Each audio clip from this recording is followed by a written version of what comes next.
Okay, I think we got it live. Sorry about that, folks. If you saw three or four of the videos go on and off, I apologize. I was having some sort of issue. It kept popping up, but I restarted it and we're back. So let me welcome you back. Happy New Year. Happy 2021. My name is Jason Hamilton. I'm a certified financial planner and the founder of Keep It Simple Financial Planning, and also this page under my name and the group called Your Retirement Coach, and also Retirement Planning for Beginners. So if you're watching this today, I want to welcome you first of all. And if this is your first time seeing one of our workshops, hopefully you find this very interesting and useful. You know, that's really the goal here. I want to welcome everybody back. I hope you had a very productive or relaxing or just rejuvenating holiday season, whatever you wanted to do. And hopefully you got to spend at least a little bit of time with family, and if not, you got to connect through Zoom. This has been quite the weird holiday season, and I really hope 2021 we can get this behind us and get things moving forward. But at this point, I think nobody has any idea what to expect. But let me welcome you and bring you into a little bit up to date on what we're going to do here in this group for this year. First thing I want to bring to your attention is my shirt, okay? We're all about keeping it simple and keeping life simple. And I had a very good conversation with a gentleman this morning, actually, when I was at the gym. And for those of you that usually watch these, I usually put on my fancy collared shirts and, I try to dress up and look a little bit nice. But we had these shirts made and we give them out to clients this year for a gift. And the reason why I wanted to make a shirt that just said keep it simple on the front is because honestly, this year we've had quite a year where things were not simple at all, right? And you may be thinking about your retirement, you may be thinking about your finances and be feeling like things aren't as simple as they used to be. If you're looking at what we saw in the past, things like being able to have savings accounts that were paying 2 to 5%, bonds that were paying 2 to 5%, and you're now seeing your savings account like mine, at 0.004 maybe, or my checking account at 0.0001. And you know that we've just given out trillions and trillions of dollars of printed cash, somewhere between 20 to 25% of all dollars that have ever been printed in the history of the United States have been printed in 2020. Maybe you're feeling like things aren't as simple as they used to be. And you know what? I think you're probably right. But at the same time, I always want you to remember that no matter what challenges that you're facing or going into, there always is a way to solve them as long as we keep it simple, we stay calm, and we take care of things step by step. So that's going to be our big focus for this year. That along with facilitating financial health. That's been another area of interest for me when it comes to being a financial advisor. And I think there's a lot of folks out there that may help you with your investments or may help you with one or two items of your overall planning. But when it comes to being healthy with your finances, there's more than just having a good investment scenario. There's a lot that goes into this. And I really want to start breaking these things down in a way that can be useful to you, that give you really good information, and whether or not you choose to kind of work with us on our team, that you're finding value and you're really able to absorb the things that I'm sharing with you in a way that makes a lot of sense and hopefully makes your life a little bit easier. So with everything that's gone on this year with the virus and people being sick and just all this craziness going on, I wanted to bring up a topic around health and planning for health when you are in retirement. And the subject that falls under is long-term care. So long-term care is something that maybe 1 out of 10 or 15 people I speak to on a regular basis have ever thought about or ever put any planning into. So let me ask you, if you can leave a comment here and let me know, do you have a plan for long-term care? And if you don't know what long-term care is, what it is generally at the kind of end of life type of planning, and this is not to be depressing, but it's just something we need to be thinking about. This is what financial planning is thinking about the future and making sure we have a plan. But generally, the last years of life are not fully, we're not usually functioning to our full ability, right? We need help with things like maybe just cleaning the house or getting to the store, or it could be things a little bit more expansive than that, like just moving around or you're cleaning ourselves, things like that. There's a lot of things that go into maintaining ourselves. And as we age, even things like our mind, not even if our body's in good shape, our mind could be having things that could be deteriorating. I think we've all experienced that. I turned 40 this year, and I know maybe that's not old at all to some of you, but I've seen myself here or there just forgetting things, and saying, hey, what did I do with my keys? Or where did I leave that book? So taken into account when it comes to your financial situation and how much could be encompassed in really making sure everything's being taken care of. As we age, these are things as well. We want to make sure we're having the right things in place so that not only physically, mentally, but also financially, we have our items in order. So I want to share a little story about a gentleman I met today, and maybe you can relate. His name is Alfonso, and a very nice gentleman. And Alfonso he saw my shirt, and he came up to me and he said, "You know what? I like your shirt, but nothing's simple anymore." And I was like, "Well, what do you mean?" And he said, "Well, I'm 70 years old." And he's like, when I try to communicate with my grandkids, it's like I can't even talk to them. They always have their headphones on. I might get a few words in. And back in my day, we used to just talk to people. I like to talk to people. And it really struck me that, my thought process around the idea of keep it simple financial planning was to simplify this complicated process of retirement and, financial planning for people. And when I told him that, he initially didn't believe me. And then I told him about this group and this page and how, every Sunday we're doing workshops. And of course, he wanted to join, and he's going to join our group here. But it really struck me that there's not, maybe you're feeling the same way. Maybe you're feeling like nothing's simple anymore. If you've been paying attention to the media at all, which, it's hard to turn away from it these days, but I do recommend you take a break, especially social media. You realize that the world is changing very quickly. There's a lot of things going on, and some are not good. Okay. And so I do think a few years from now, everything's going to work itself out, but we are in a time probably like we've never experienced before in our country. So when it comes to planning for your retirement, what I want to remind you is that sure, things seem crazy today, and this is, 2021 and also 2020 have been probably some wild years, but we want to be thinking about 20 years and 30 years and so forth. So, try to take a long-term view when you are making decisions around things around your finances, because, there are things we need to adjust to on a year-to-year basis, but at the same time, there are also things that really we should be thinking about more in the future. Like hopefully if you're in your early 60s, late 50s, which is most of this group, you might not have to be thinking about long-term care for 20 or 25 years, but we should still be thinking about planning for it today. Okay, so there's multiple ways to fund long-term care. A lot of people really don't want to do the insurance route anymore. Some people have had good experiences with long-term care insurance. Some people haven't. I still think there's definitely some good policies out there, and it is the right decision for many people. But there are also a lot of people that want to consider self-funding. So I want to talk about today some of the cost, some of the things to expect, what the increases have been over the last few years. And so I want to give you a general perspective of what to be thinking about, and then also some things that you may not be aware of about, who pays for it. So, you may think that your health insurance might cover it, or Medicare is going to cover long-term care. And that's just generally not the case. They're going to cover a little bit of that. But when you're looking at a stay for most people in a long-term care facility, it could be, or even long-term care at home, it's generally on the average of, somewhere between 2 to 3 years. So that's going to be outside of the scope of what health care insurance or Medicare is going to cover. And then Medicaid is going to cover, some things, but it's not generally everything as well. So let's dive into this today. And I can see here, some of the folks are mentioning that they're going to be self-funding and no plan yet, but are considering it. And then also, Kim mentioned that her dad was in memory care back in 2011, and it cost $6,000 a month, and it definitely opened her eyes.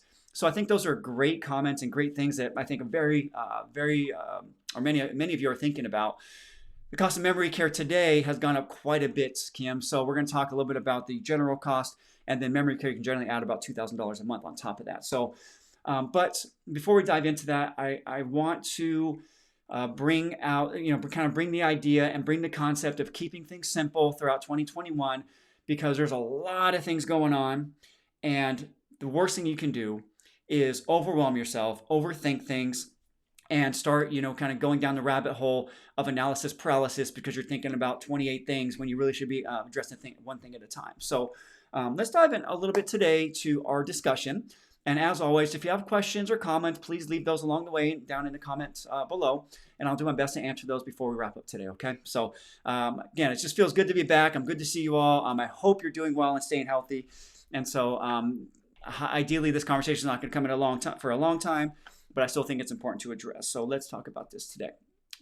All right. So planning for the unexpected. What will happen if you have a long-term care event? Okay.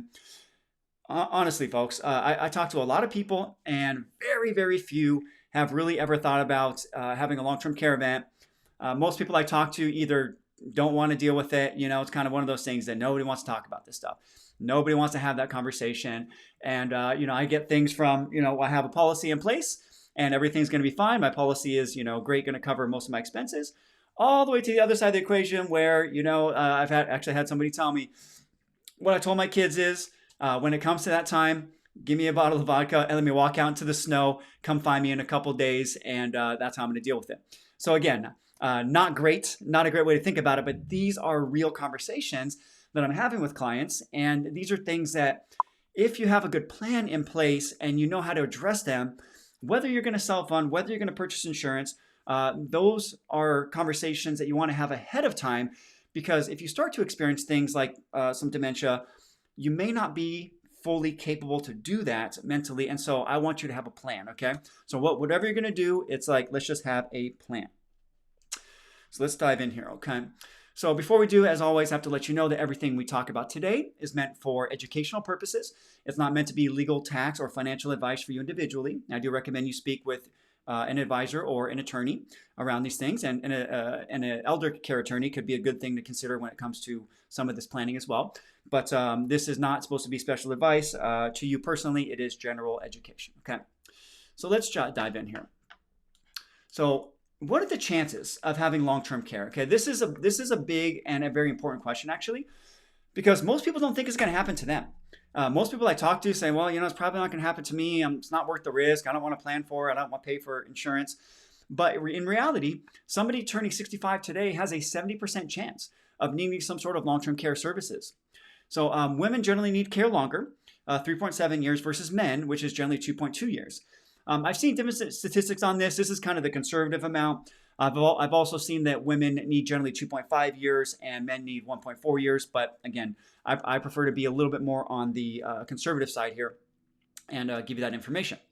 1/3 of today's 65-year-olds will never end up needing any sort of long-term care services, but 20% will possibly need long-term care for over 5 years. Okay, so that could be a little bit scary. That could be a little bit scary if you need long-term care for over 5 years, because it's quite expensive. My own grandfather needed a long-term care service for about 13 years because he had some challenges with his knees. And even though he was mentally fine, everything else was fine, he had to get some care because he couldn't move around the same way. So, he had to hire a full-time person for over a decade. So these costs can be very expensive. And again, I don't think we all need to plan for a 13-year stay, but I at least want you to have some options when it comes to paying for this, that you're not immediately going to drain your bank account because you didn't plan at all. Okay, so here is sort of the distribution and duration of long-term care services. And so this is from longtermcare.gov, so you can look this up if you want to fact check me. But what I want to share with you here is some statistics about the type of care, which is the first column, the average number of years people use this type of care, which is the second column, and then the third column is the percentage of people who use this type of care. Okay, so the first or second row, I should say, there where it says any services, is the average number of people that use this type of care is about 3 years. Okay, so any services is about 3 years when you put it all together, that people need some sort of care. A lot of this care is provided in the home. It could be by a spouse or a relative. So it doesn't mean you're going to necessarily have to plan to pay for 3 years of care, but generally over the last 3 years of life, people need some sort of assistance just getting some of the what they call the ADLs, activities of daily living, done. And some things are a little bit more extensive where you need specialized care from a licensed healthcare professional. So as it says there, the percentage of people who need use this type of care is about 69%, call it 70%. So there's a 7 out of 10 chance you are going to need some sort of care. So again, this is why it's important to plan for this, okay? At-home services are probably the most popular. I should not say probably, statistically the most popular. Unpaid care only, and that's where you usually have a relative of some sort help you out. A lot of folks will have their children stop by, or a lot of folks will have one spouse who is the healthier spouse help this other spouse who is not as healthy. The concern there is, if the first spouse passes away, that wasn't as healthy, who's going to take care of the remaining spouse? So there's a big emphasis in my eyes around taking care of that second spouse and making sure they have what they need in case they end up alone and have to, take care of these things. So again, these are not fun conversations to have. Okay, this is not, I don't want you to be thinking about doom and gloom. Okay, but it's real, it's reality, and these are things we need to think about and plan for. And what we saw here this year with COVID is it just wiped people out that were above 65 years old. I mean, if you're below 65, it just, it wasn't anywhere near as bad as folks that were above 65. And so very quickly things have changed, and that's why I'm bringing this up here, because seems like we're coming out of this. We got a vaccine going, but things aren't rolling out the way they expected, I guess, and especially in certain areas. So I want you to have a plan, okay? So unpaid care, only about a year. About 59% of people are going to need unpaid care. Paid care, a lot of folks will do less than a year. Okay, so about 42% will need paid care less than a year. So when you have an average stay of 2 or 3 years, well, that means 50% of people stayed longer than that, and 50% of people stayed less than that, right? And then there's a percentage that didn't need any care because, again, I feel like we're talking about morbid things, but people passed away in their sleep. And then the at-home care, average number of years is about 2 years, and so 65% of people use at-home care. So as you can see, the majority of folks are going to need some sort of in-home care, basically aging in place type of care. But again, there's cost to this, and we're going to talk about that, to have somebody come in to help out with those things if you don't have a family member to help you, or if the conditions you have are beyond the scope of what a family member can take care of. Okay, the next category here is in facilities. So in facilities, nursing facilities, the average number of years people use this type of care is 1 year. So that's 35% of people stay about 1 year. Assisted living is about less than a year, about 13% of people there. And then any sort of care in facilities is about 1 year, about 37% of people are about that amount of time. So as you can see, the kind of the more statistical probability is going to be that you stay in home, most likely, again, but we still have to prepare because those long-term care facilities, especially if you go to memory care, as Kim mentioned, can be very, very expensive. So we want to be thinking about that ahead of time, okay? So this is a question that I think a lot of people are unsure about and may just have no idea on how this is going to be taken care of. So who pays for long-term care?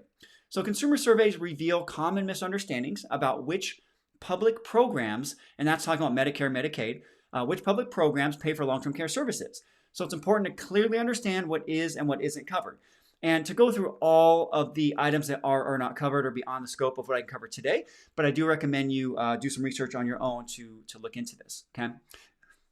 But for Medicare, so Medicare only pays for long-term care if you required skilled services or rehabilitative care, okay?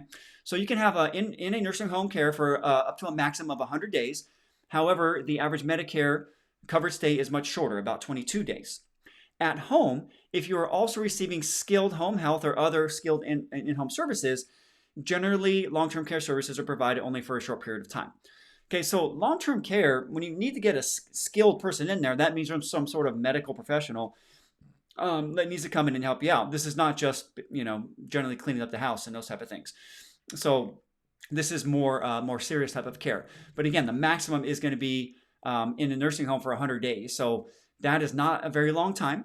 And generally, when you look at purchasing a long-term care policy, the normal time people usually have the period where before their long-term care kicks in, the elimination period, as that's called, is about 90 days. Okay, so most of the time, people are going to have an elimination period of 90 days. Sometimes you can do that sequentially if that's what your policy outlines, or sometimes it can be a total of 90 days in a period of time, maybe 1 year of times you had to go into a facility before your policy will kick in as well.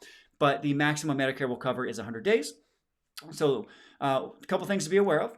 This does not pay for non-skilled assistance with activities of daily living, as I mentioned, the ADLs. And those are the services that make up the majority of long-term care services. A lot of folks can generally, they're overall doing okay, but the activities of daily living, like cooking for yourself, getting to the store, making sure you get your medications, cleaning the house, bathing, those type of things that aren't necessarily going to require you to go to a full care facility, and that you can generally age in place while you're dealing with these, those are the type of things that a long-term care policy would help out with, or that you may need to pay for outside of Medicare. So those are things you want to be aware of. And you'll also have to pay for long-term care services that are not covered by a public or private insurance program. So again, if these things are not covered by Medicare, then that's going to have to come out of your pocket. Okay. Medicaid. Okay. So a lot of folks, they're basically this is kind of the if you don't have any money essentially put aside for this, you're generally going to end up with Medicaid type services, and it's great that they're there. Okay. But at the same time, there are some very nice Medicaid facilities, but there's a lot of not great Medicaid facilities. There's plenty of lawsuits, plenty of stories out there of neglect towards seniors where people are just basically not taken care of. Nobody comes in and cleans up the place. I've heard many, many horror stories from my clients and from reading things in the news where family members come in because they may live out of the area and they can't check on their parents every month or so or on a regular basis, and they come in and the place is just a disaster. And essentially, it's just very sad that people aren't taken care of in a sense in a lot of these places. So, Medicaid does pay for the largest share of long-term care services, but to qualify, your income must be below a certain level and you must meet the minimum state eligibility requirements. So there's other, asset requirements as well too, and that's those depend or can depend, I should say, on your state. So these are things that you might have heard about before, where people will work with a elder care attorney to essentially try to hide their assets. They try to basically give everything away, get their property in an irrevocable trust, and essentially get it out of their name so they can qualify for Medicaid services and not drain down whatever's remaining from their assets. Positives and negatives to that. Generally, there's a 5-year look-back rule. So if you go through the process and you essentially put all of your assets in a irrevocable trust, or you go through a gifting process where you give everything away so you don't own anything in your name to hopefully qualify. If you don't meet that 5-year look-back rule, potentially you can have problems there, and that could cost you a lot more than you expect down in the future.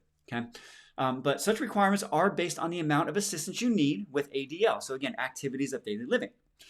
There are other federal programs such as the Older Americans Act and Department of Veterans Affairs that pay for long-term care services, but only for specific populations and in certain circumstances. So those are 2 programs that I do recommend you do some Google searching on and look up and get some information about those if you're interested. Okay, health insurance. This is one that, I think a lot of people are just mistaken about in general. But, most employer-sponsored or private health insurance, including health insurance plans, cover only the same kinds of limited services as Medicare. If they do cover long-term care, it's typically only for skilled, short-term, medically necessary care. Okay, so those are the type of services that it's pretty serious at that point. You're generally having severe medical problems and you need skilled care. This is not just the day-to-day stuff. And, again, this is where you might have to hire somebody to come in and provide those type of services. And I want you to be prepared for that. And it may be more or less than you expect. But at the end of the day, if you don't have anything set aside, or if you don't have in your financial plan some assets that you save for these services, it could cause you stress in the future, and it could cause you to possibly have to do things like sell your home, do a reverse mortgage, or other not necessarily the most positive ways to fund these type of services. So I'd like you for you to be prepared. Okay, there are an increasing number of private payment options for covering long-term care services. Long-term care insurance has been overall pretty popular.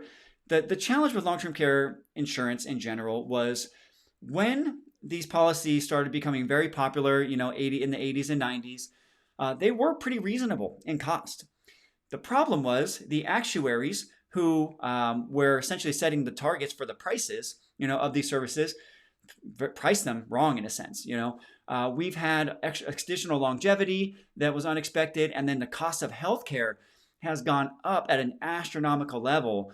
And so these healthcare, long-term care insurance policies basically have lost a lot of money in a sense for many of these plans.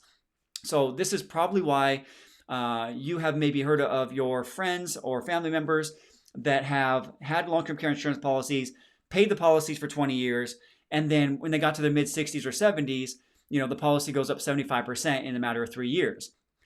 that can be very detrimental to somebody's retirement budget. If you're used to living on a fixed income and that healthcare or that long-term care insurance is part of that fixed expense, and then that cost goes up 75% over 3 years, and you're living off annuities, for example, or your pensions, that can cause a lot of problems. And, a lot of people had to drop their policies after paying them for all that time. So there are some horror stories out there, but there also are some very good companies that have not raised their prices since the 90s that do provide very reliable, very predictable, and good services that have not increased. So I don't want you to totally throw the idea of long-term care insurance out the window. I do still recommend it for folks that are kind of in that middle bracket. There's two sides, I should say, let's call it three categories of the equation when it comes to who needs to pay for long-term care insurance and who shouldn't. So if you're somebody that has, very little assets and you're going to probably spend all your money and get to a Medicaid type of service very quickly, lower income, lower asset, long-term care insurance probably doesn't make a lot of sense.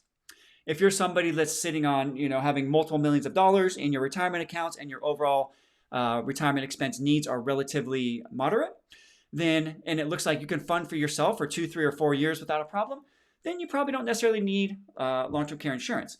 But if you're in that middle where it looks like, if we look at a overall cash flow plan and a retirement plan for you, and it looks like everything looks good until you get to long-term care, and then your plan essentially kind of, self-destructs, well, then you might be a good candidate for considering long-term care insurance, or essentially setting aside a portion of your assets that are going to be dedicated to long-term care and then living off the rest and lowering that retirement budget a little bit. So that is kind of how I think about it when it comes to who needs long-term care insurance. Another option to pay is reverse mortgages. So reverse mortgages, they have, again, a horrible reputation. A lot of bad things were happening when this product first came out, but they have been cleaned up quite a bit. Not saying it's ideal, not saying it's the best thing you can do, but if you don't plan on leaving your home to somebody, there are a lot of new safeguards that have been put into place and regulations around reverse mortgages, so they're not nearly as bad as they used to be. But when it comes to dealing with the sale or transfer of a house postpartum or after you die, it's a mess, or it can be a mess, I should say. I haven't really heard about a great situation, to be honest. Almost every situation I've heard about has been a not good situation when it comes to the transfer of the home after you may pass. If you passed, you're not here, not your problem. Okay, so that, just to be brutally honest with you. But if there's going to be a potential that you may have equity left in the home that your heirs may want to receive, then a reverse mortgage is something that you really want to take the time to make a good decision on. Okay. There are also life insurance options. So what? I'll throw annuities in the same category. So there are some policies called hybrid long-term care insurance policies, where they are essentially a life insurance policy or an annuity that either if you pass away and you never use the long-term care because you're one of the 20% that never uses any sort of your long-term care policy, well, then you have a life insurance plan that's just like any other life insurance plan that just pays out to your estate, and essentially you can get back the money that you put into it. Annuities operate in the same way, where you can have an annuity there, and the life insurance and annuities may grow at a 1, 2, or 3% rate. But at least if you don't need long-term care, unlike a traditional long-term care policy, which is kind of a use it or lose it, like a term insurance, these policies operate like cash value or whole life insurance, where they are expensive. Okay, you have to put a good chunk of money into them, but you will get back a return of premium generally, so you get back your money regardless. And so it's kind of a win-win situation if that's something that you can afford and fit into your budget. So those options, I think, are probably a little bit better for a lot of folks, especially if you're in that kind of that middle where you definitely have a good chunk of savings, but you're not sitting on $5 million plus where you never have to worry about those things again. Okay, and then the last option there is personal savings. I've seen here in the comments a few times that a lot of folks are looking at self-funding. So a lot of self-funding options here that people are thinking about that. And, that could be, again, as well. If you have enough money set aside, great. I think that could be a good way to do it. Okay. Let's talk a little bit about Alzheimer's. Nobody wants to talk about this, but this is what was mentioned before, I believe, by Kim. And you may have to go to memory care. Okay. And this is not a pleasant situation for most folks. And to be honest, if you are, let's say a son or a daughter of somebody who has taken care of a parent that's had Alzheimer's, if you had to do it all on your own because there was no long-term care insurance in place, there was no money set aside, and you had to pay out of pocket. We're seeing this a lot with what they call Generation X, right? So we have they call them the baby boomers that were born around, the World War II time and a little bit later. Then we had Generation X, and then millennials came after 2000 and, newer. So this Generation X, they're kind of in the middle right now.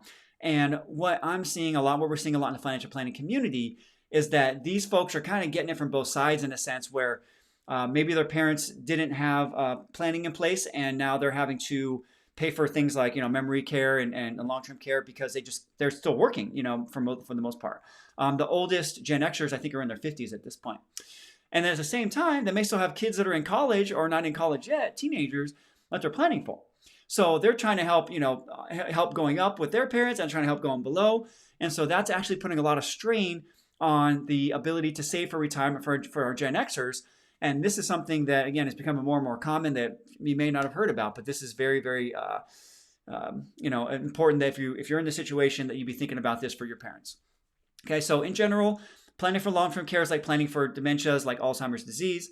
While many of the same planning steps apply, certain steps take on added importance. So the loss of executive function associated with dementia can create hardships for caregivers in arranging or paying for care.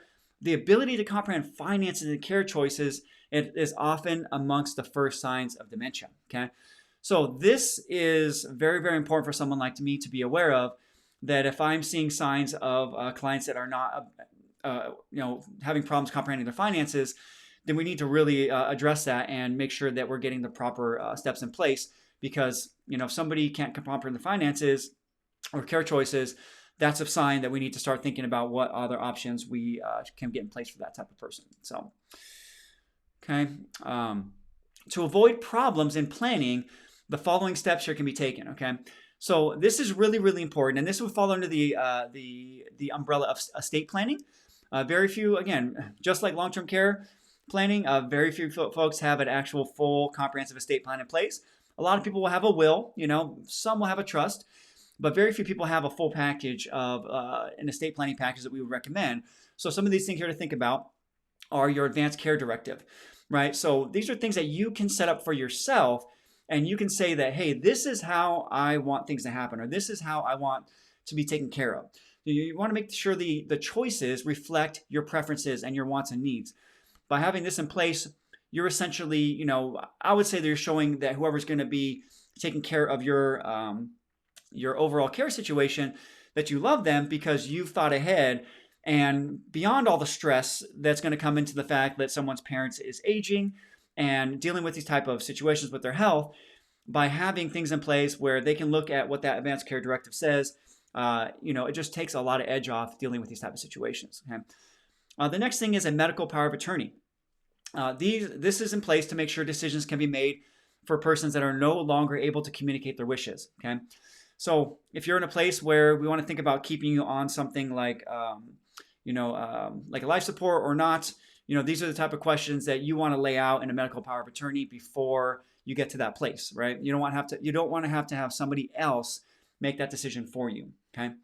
And then a general power of attorney as well to make sure financial and estate decisions can be made to pay for care, apply for assistance such as Medicaid, state-based programs, or for ongoing management of your estate. Very, very important things. Okay, so I would really recommend you write these down and you consider, seeing an estate attorney to get these things implemented for you so that you don't have any big surprises later. Okay. So once symptoms appear, dementia makes the long-term care planning process a lot more complex. It causes a very specific set of challenges that also must be considered when deciding what your next steps will be. Among these are safety issues that are specific to people with Alzheimer's, working with caregivers that understand the symptoms of dementia and how to respond effectively, medical specialists and products that may add to the cost of care, especially in regards to drugs specifically tailored to your loved one's needs, adult daycare services or adult day services that provide socialization and activities in a safe environment to both provide a break to the caregiver, very important, as well as giving the people with Alzheimer's positive stimulus, also very, very important. So this is important for both people in this equation here. So what are the costs of care? So I'm going to talk here about the cost of care from 2016 and then also what they were in 2020 so that we can talk about what the increase has been And I don't see this slowing down anytime soon until we get robots to come take care of us, okay? So national average cost for long-term care in the United States in 2016 were $225 a day, or $6,844 per month for a semi-private room in a nursing home, $253 a day, or $7,698 per month for a private room in a nursing home. So if you have memory care, you can generally add about $2,000 a month on top of these costs. For assisted living facility, for one bedroom unit, you can expect about $119 a day, or $36.28 per month. For a health aide or home health aide, $20.50 an hour, $20 an hour for homemaker services, and $68 per day for services in an adult day healthcare center. So this was in 2016. Okay, I pulled up that national average cost for 2020 here, and the source I got this from is genworth.com. So if you'd like to look this up, you can do that. $255 a day, or $7,756 per month for a semi-private room. So for a semi-private room, so $777.56 times 12, that's $93,000 a year for a semi-private room. The private room in a nursing home is $8,821, and that is about $105,000 or $106,000 per year. Okay, and if you're looking at an average stay of 2 to 3 years, that can be very, very expensive. So this is in 2020. So imagine the cost in 20 or 25 or hopefully 30 years from now, a very long time for folks that are planning for retirement. But you can most likely expect this to triple. You know, where you're looking about $300,000 per year in the future, and that's future dollars. So for those folks that are really uncomfortable with investing their money and really want to have safe investments in our low interest rate environment that we're experiencing today, it's a really tough place to be if you're not willing to take on at least some risk. And I do highly recommend that you really work with somebody that can help you design a properly diversified retirement portfolio, because it will help with helping your money grow so that you can possibly be ready for these costs if they do come up in the future. Okay. So for an assisted living facility, one bedroom unit in 2020 is $141 a day, or $4,300 per month. $24 an hour for a health aide, $23.50 for an hour for homemaker services, and $74 per day, or $2,040 per month for adult care services in a healthcare center. So when we talk about increases that have gone on since this time, so if we look at the increase of a cost of a semi-private room, as you can see here from 2016 to 2020, it's increased about 13.3%. Okay? Private rooms in a nursing home increased about 14.6%. Care in an assisted living facility has increased 18%. So these are not small increases, over this amount of time. And if you think about, again, 20 years from now, which is, again, most of the folks here got at least at that amount of time, this is a very significant increase and doesn't look like things are going to go down. Okay, we may at some point get a government healthcare option that does help out with these things, but at this point, that's still up in the air. Health aid has gone up 17%. Homemaker services have gone up 17.5%. And adult day healthcare center have gone up 9%. So again, folks, these are things that you really want to be thinking about. If you have your money just all sitting in a savings account, sitting in CDs right now, earning 0.5% if you're lucky, it's going to be hard. Okay, it's going to be hard to keep up with this. Okay, so these are the type of things that we can help you with or help clients with to create a portfolio that meets your risk tolerant needs, but also to keep up with inflation to help you pay for these costs in the future. Okay. So the cost of long-term care does depend on the type of care and duration of care you need, the provider you use, and where you live. But to be honest, even in the Midwest these days, costs are not cheap. If you're in the more expensive areas, California, New York, those type of things, it can be quite expensive. Florida actually seems to be very reasonable. It seems like there's a lot of facilities there. So that's good. That's the competition, right? That's healthy competition there. So services there seem to be a lot more reasonable than the average, but again, you may not want to live in humid Florida. All right. So costs can also be affected by certain factors, such as the time of day. So home health and home care services provided in 2 to 4 hour blocks of time, generally referred to as visits, are generally more expensive in the evening on weekends and on holidays. Okay, so if you need care every single day, you're gonna have to pay more on things like evenings, weekends, and holidays. There could be extra charges for services provided beyond basic room, food, and housekeeping charges at facilities, although some may have all-inclusive fees. So that might be a good way to go. Variable rates in some community programs, such as adult day service, are provided at a per day rate, but can be more based on extra events and activities. So obviously, if there's things that are going on, there are special events that cost more to provide. So that makes a lot of sense. So I really hope you found this useful. I want to thank you for watching today.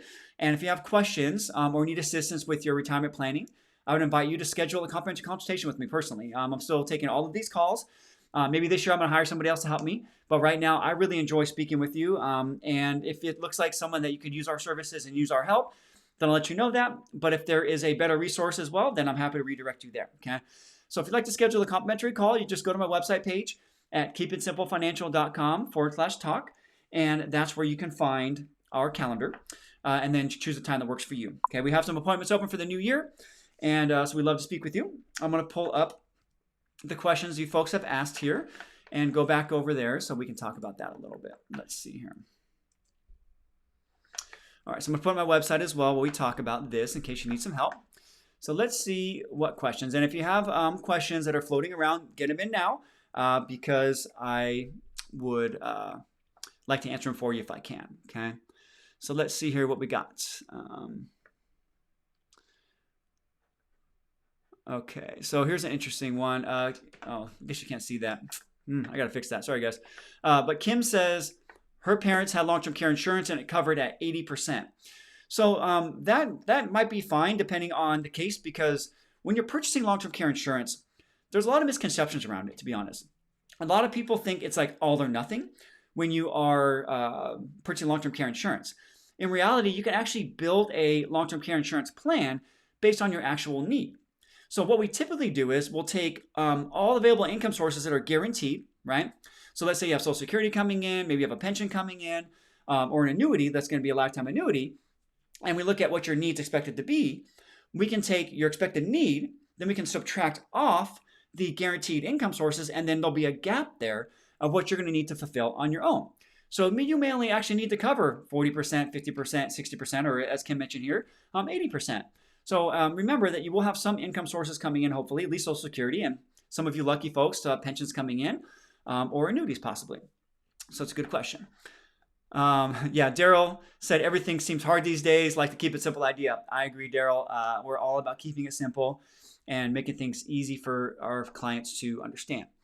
Okay, Tamara says, my parents had a long-term care policy that pays $150 a day. Mom's 24-hour care at home is $10,000 plus per month. Long-term care pays only $4,500 of that. Okay, so these are real-life situations, folks. The numbers I gave you here were obviously a lot lower than what Tamara has had to deal with her mother. So these are national averages. So again, you want to look at your particular area and get an idea of what those costs are. Okay, genworth.com is a good resource for that, and I recommend you check that out. Renate asks, where's the balance coming from? Renate, if you can kind of clarify that question, I'm not too sure, and I'll be happy to answer it. I'm not too sure what you're asking there. Okay, so Colleen says her father is 90 and his home is in his name. He is not on Medicaid. If he puts his home in a trust now, would this protect our family from losing his home, or would he have to go on Medicare, Medicaid in the future? So Colleen, that's going to jump into the legal question type of category. So I'm going to refer you to an attorney on that because that can get a little tricky, and it does depend on state to state as well for those type of things. So I'm going to refer that question to an attorney. But what I can tell you is there are folks that work with elder care attorneys to essentially get the home out of consideration. But Medicaid, if you're living in your home, it's sometimes it's generally not considered. I got to be really careful to tiptoe on this one. But those are the only questions or comments that I'm seeing here, folks, for today. So I'd love to speak with you. Just please remember that long-term care planning is only one portion of your retirement plan. We need to be thinking about making sure you have enough money for cash flow, that you're planning for taxes, that you're looking at your investment to make sure those are set up for retirement, that you have all the proper insurance in place, and that your estate plan is all together, and then putting that whole package together. When to take Social Security, when to take your pensions, all those type of items need to be included in your retirement puzzle that all come together. So if you'd like some help with that, we'd love to speak with you. KeepItSimpleFinancial.com/talk. I'm going to continue this new year every Sunday right around 2 p.m. Pacific time, 5 p.m. Eastern time, doing our workshops here. So I'd love for you to join us. I'd love to invite you to join us. I'm going to do my best to break things down in a very simple formats. I thought long-term care discussion was appropriate today. And maybe next week, we'll dive into something more around the investment or tax planning or possibly cash flow. So those are one of the 3 categories we'll talk about. So if you have questions as well, you can feel free to shoot me an email or shoot me a message here on Facebook. And if they fit in with what we're looking for, I'll do my best to answer those, okay? So thank you so much again for watching, folks. Have a great afternoon. Please try to stay calm. Turn off the crazy media. Turn off the social media. Get outside. The world's not totally burning down at this point. And remember that to keep things simple, every challenge you're going to face, remember you can break these things down step by step and only worry about the next step that's in front of you, okay? Don't go 20 steps down the road. Address things kind of one by one. So I appreciate you watching today. Have a great afternoon, great evening, and we'll see you next time, all right? Bye-bye now.